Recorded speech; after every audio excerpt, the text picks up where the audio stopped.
আপনি দেশে আসতে পারেননি।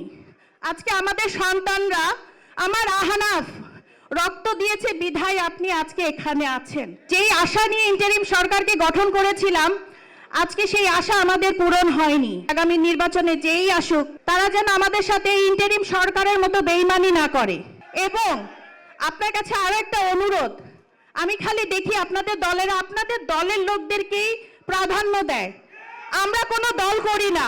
যেই আশা নিয়ে ইন্টারিম সরকারকে গঠন করেছিলাম, আজকে সেই আশা আমাদের পূরণ হয়নি।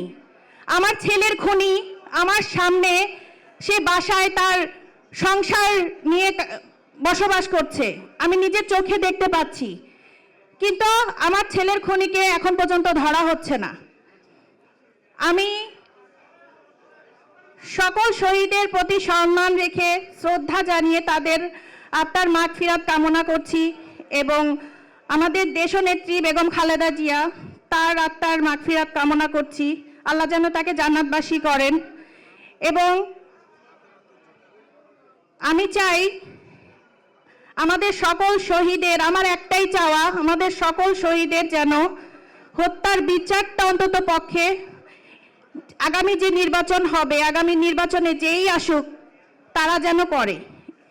তারা যেন আমাদের সাথে ইন্টারিম সরকারের মতো বেইমানি না করে। আজকে আমাদের সন্তানদের রক্তের উপরে যারা বসে আমাদের সাথে বেইমানি করছে, আগামী যারা নির্বাচনে আসবে তারা তো জনগণের ভোটেই আসবে।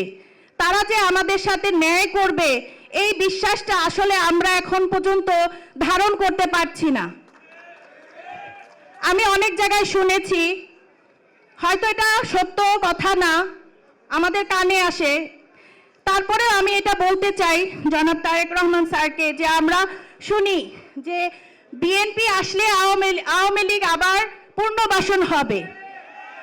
আমি আপনার কাছে জানতে চাই যে আপনারাও তো অনেক অত্যাচারিত এই হাসিনার আমলে হয়েছেন।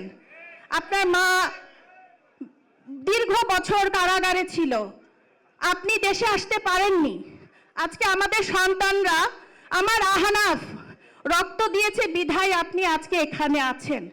আমি বিশ্বাস করি আপনি এটা মানেন, আপনাদের দলের লোকরাও মানে।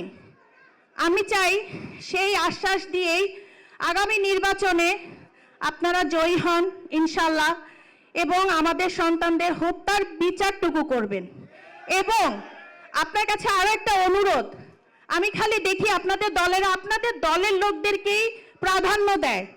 আমরা কোনো দল করি না, আমরা বিএনপিও না, আমরা জামাতও না, আমরা আওয়ামী লীগ, কোনো কিছুই করি নাই।